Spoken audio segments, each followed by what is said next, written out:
Hey y'all, so welcome to Savvy Minerals Step by Step. In this series, I'm going to be taking you through each step of the process for savvy in your face. Everything from prepping your skin to finishing and eyebrows and the whole shebang. So I'm going to show you how to get this, not that this is like the ideal makeup look or anything like that, but in the process of showing you how I achieved this, you will learn all kinds of tips and tricks and techniques for using the Savvy Minerals makeup and making the most of it and getting the best results and performance out of it. I hope that this series is helpful for you. So without further ado, let's get into this.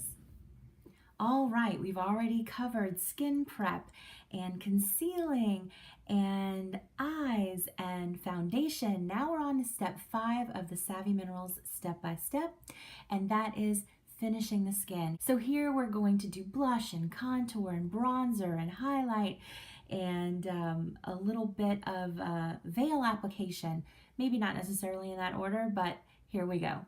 So I like to contour first, and I do a very minimal amount of contouring. The Savvy Minerals brush set does not have a dedicated contour brush, but you could use anything like this to achieve contour.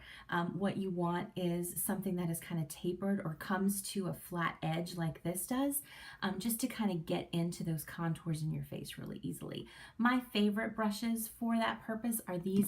Even though I have a lot of face, I do kind of have smaller features, so these work really, really well. This is my absolute favorite for cheek contour, and I'm going to dip into my custom contour color, which I also used as my crease shade today. It's just kind of a gray taupe sort of color, but you can definitely use the bronzer for cheek contouring. The reason that I like this is because it mimics the color of a shadow on my skin. So I'm just going to, actually this side will be better.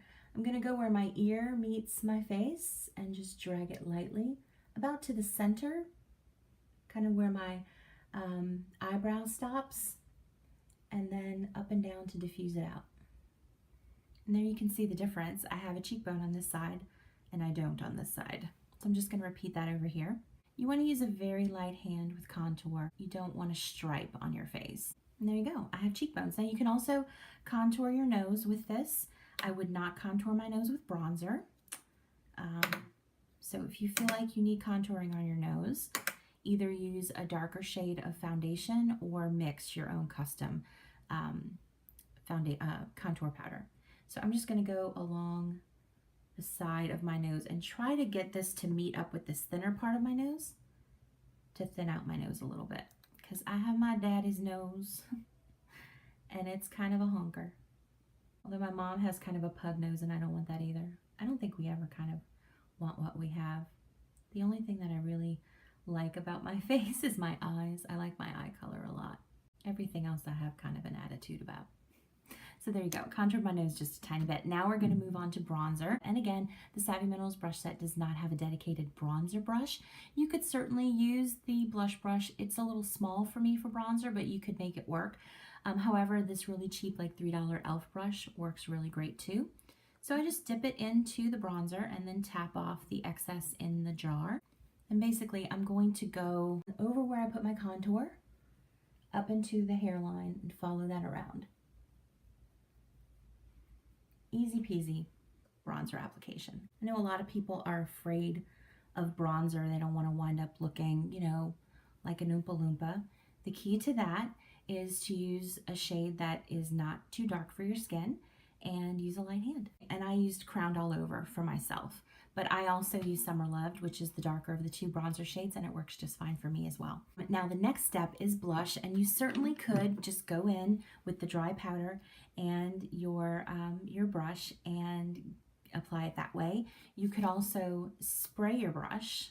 I'm going to demonstrate on my hand here. Dip into the minerals, tap off the excess, and apply it.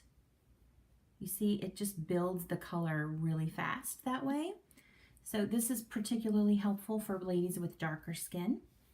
You don't have to layer it as much, and the more you layer, the more any shimmery particles that are in the blush kind of shows up on your face, so that kind of helps to keep that to a minimum if that's not your jam.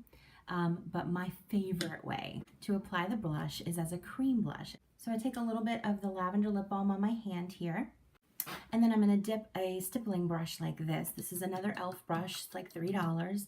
I'm I'm going to get some of the Passionate blush, which is my favorite blush, on the stippling brush, and then I'm going to tap it in to the lavender lip balm on my hand, and then lightly stipple over the apples of my cheeks and blend it a little bit up into where the bronzer starts. This is a blush that I find looks good on pretty much everybody. I have used it on the fairest of the fair and even on my nieces who are darker than I am, and it looks beautiful on everybody.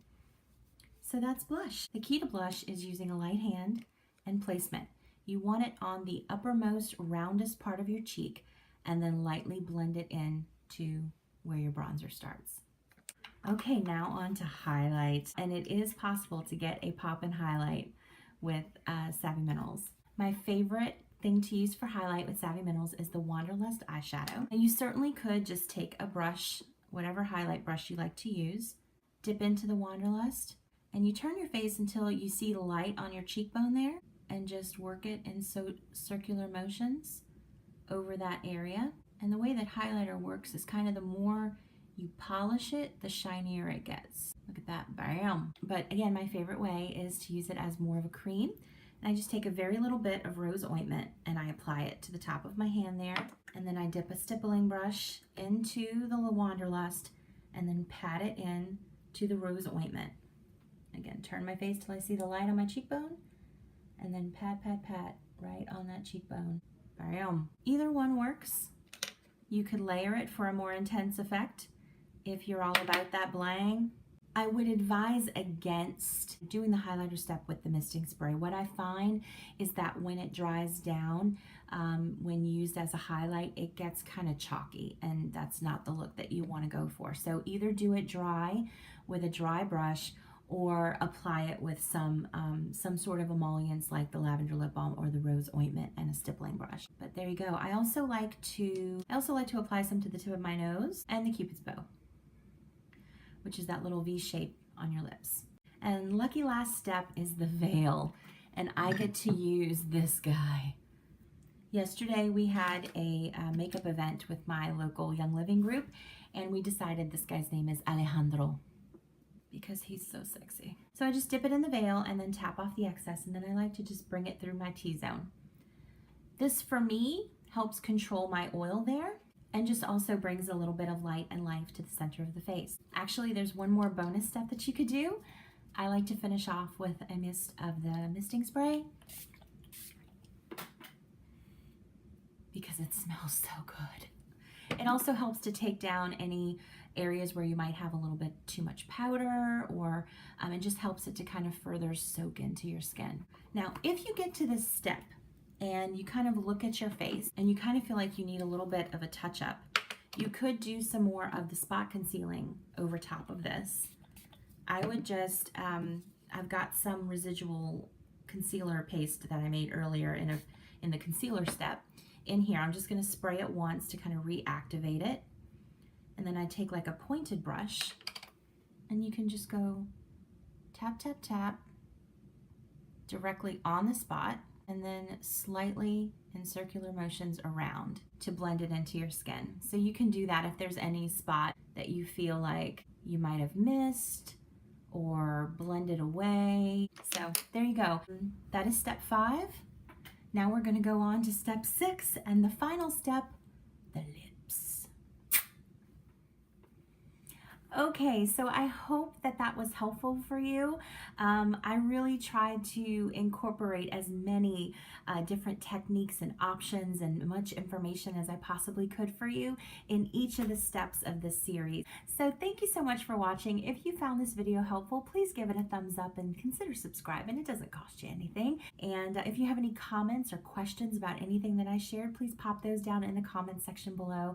I'd love to chat with you there. You can also find me at Savvy Girls Guide on Facebook and Savvy Girls Guide _YL on Instagram. I'd love to chat with you there too. That's it for me today. Thank you so much for watching, and I'll see y'all next time. Bye.